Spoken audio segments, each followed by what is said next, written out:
King Tut's parents were brother and sister. DNA testing from 2010 confirmed what scientists suspected, that the boy king came from a sibling marriage between Pharaoh Akhenaten and one of his own sisters. Royal inbreeding was standard practice in ancient Egypt, meant to keep bloodlines pure and prevent ambitious in-laws from claiming the throne. But what they didn't know back then was the genetic price tag. Tutankhamun was born with a cleft palate, a club foot, bone disease, and scoliosis, all because his parents shared too much DNA. His tomb held 130 walking sticks, and for the longest time archaeologists argued about what they meant. Were they ceremonial symbols of power or actual medical aids? Recent analysis shows minimal wear patterns, suggesting they were royal regalia rather than the crutches that he depended on.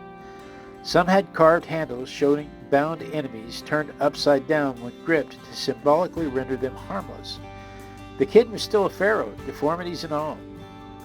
What probably killed him at 19 wasn't the genetic lottery he lost, it was malaria. Scientists found DNA from the mosquito-borne parasite in his mummy, the most severe and deadly form called Malaria tropica. Multiple infections throughout his short life would have wrecked his immune system. He also had a badly fractured left leg that never healed, and the combination of disease, bone problems, and infected fracture likely finished him around 1323 BC.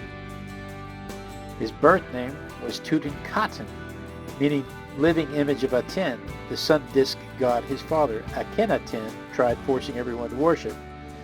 Akhenaten had abandoned Egypt's traditional many-gods setup for monotheism, which went over about as well as you'd expect. The priesthood hated it, the generals hated it, the people hated it. By year 3 of 9-year-old Tutankhamun's reign, his advisors convinced him to change his name to Tutankhamun, meaning living image of Amun, signaling the return to polytheism and moving the capital back from his dad's abandoned city. Howard Carter had searched the Valley of the Kings for 5 years, finding almost nothing. His wealthy patron, Lord Carnarvon, was ready to pull funding and go home. On one of the final days of the dig in 1922, somebody tripped over a cobblestone that turned out to be the tomb entrance.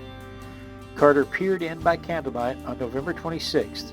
When asked what he could see, he said, "Wonderful things." Inside, they found over 5,000 artifacts in near-perfect condition. 3 nested coffins, the innermost made from 110 kilograms of solid gold. 6 disassembled chariots, weapons, furniture covered in gold, rare perfumes, elaborate shrines, and that famous golden death mask weighing 10 kilograms.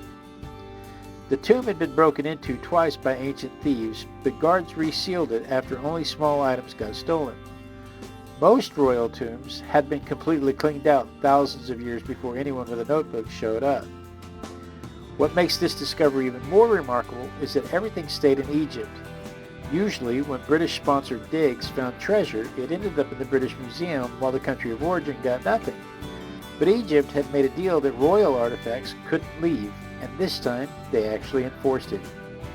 The patron died in 1923 before he could argue his way around the rules. All 5,398 objects are now reunited at the Grand Egyptian Museum that opened in 2024, finally giving Egyptians the tourism revenue from their own history.